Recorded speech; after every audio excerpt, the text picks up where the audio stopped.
Një ndryshim i madh në perceptimet globale për çështjen palestineze mund të jetë tashmë në zhvillim.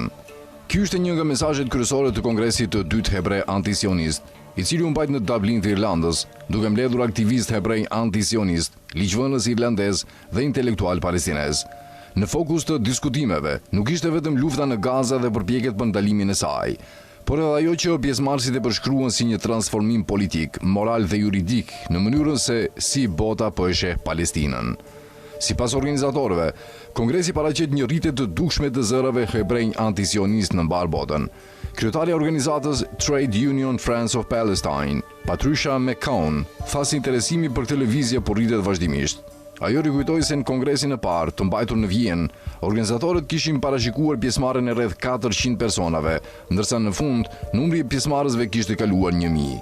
Sipas saj, për vite me radhë, zërat hebrej antisionist kanë qenë të marginalizuar, por tashmë po arrin të sfidojnë narrativat politike dominuese. Një pjesë e rëndësishme e diskutimeve u përqendrua në projektligjin irlandez për territoret e pushtuara, i propozuar fillimisht në vitin 2018.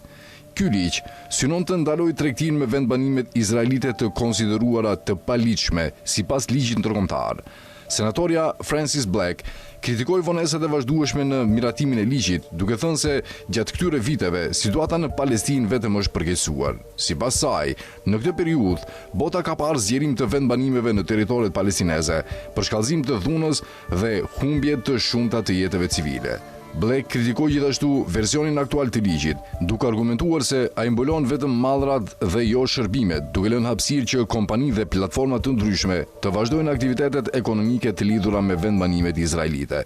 Ajo bëri thirrje për masa më të gjëra dhe për zbatim të sanksioneve të plota ndaj Izraelit. Ndërkohë senatorja Alice Mary Higgins ngriti shqetësime për rolin e investimeve financiare dhe sistemit ekonomik në vazhdimin e situatës aktuale.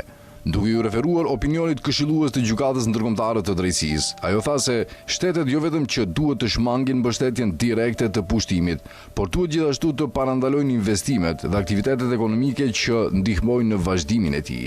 Një nga deklaratat që tërhoqi më shumë vëmendje ishte ajo e profesorit izraelit Haim Bresheth Jabner, i cili argumentoi se debati nuk ka të bëjë vetëm me territorin apo politikën, por edhe me identitetin dhe ideologjinë. Ai deklaroi se judaizmi është identifikuar gjithnjë më shumë me sionizmin, duke argumentuar se këto dy koncepte nuk duhet të konsiderohen të njëjta.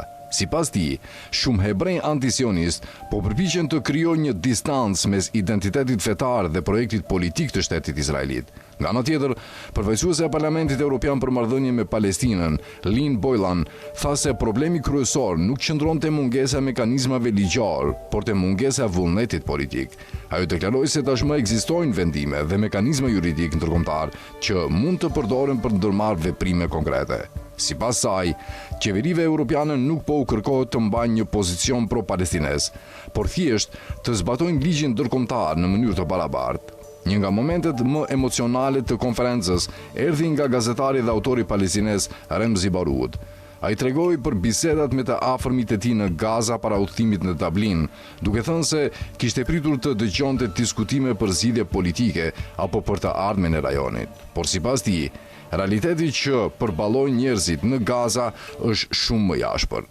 Baroud tha se shqetësimet e tyre nuk kishin të bënin me negociata apo modele politike, por me mbijetesën e përditshme. Ai argumentoi se përfundimi i luftës dhe ndalimi i vuajtjeve njerëzore duhet të mbetet prioritet kryesor para çdo diskutimi tjetër politik. Pavarësisht zhvillimeve tragjike në terren, pjesëmarrësit në Kongres shprehen bindjen se opinionet ndërkombëtare po ndryshojnë gradualisht. Sipas tyre, presioni i shoqërisë civile, protestat, aktivizimi dhe mediat alternative po luan një rol gjithnjë më të madh në formësimin e perceptimeve publike. Megjithatë, ata paralajmëruan se betejë për narrativën politike vazhdon dhe se sfidat mbeten të shumta. Për ta, pyetja kryesore nuk është më nëse po ndodh një ndryshim, por sa shpejt ai ndryshim do të përkthehet në veprime konkrete politike.